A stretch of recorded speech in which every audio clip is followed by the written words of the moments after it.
रे माई माई माई जमाई तोरा रे माई मारेला मुँह दाब के जमाई तोरा रे माई मारेला मुँह दाब के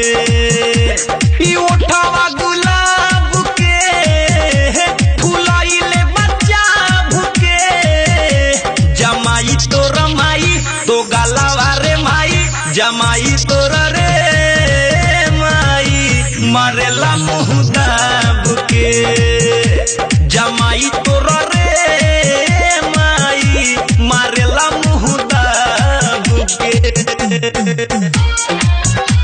जमाई तोरा रे माई माई डीजे विकास रीगा सीतामढ़ी मारेला मुँह दाब के presented by Navratna films production गबने के बेर से मुआना कोइले बायती रे रोज रोज देहिया के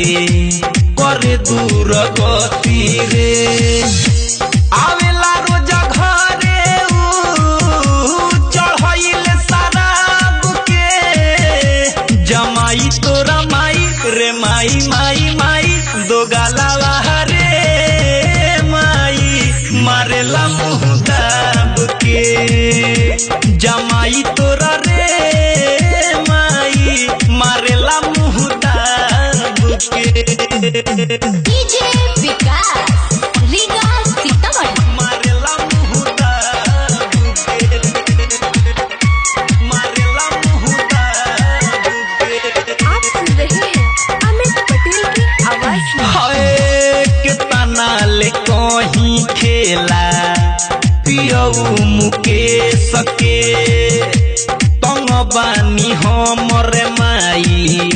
रोज के कलेश से अमित दीवा करके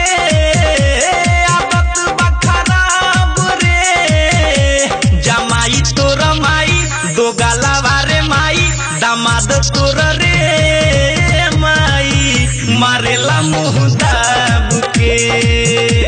ई ओठवा गुलाब के फुलाइले बच्चा भुके जमाई तोरा माई तो गलावा रे माई जमाई तोरा रे माई मारेला मुँह दाब के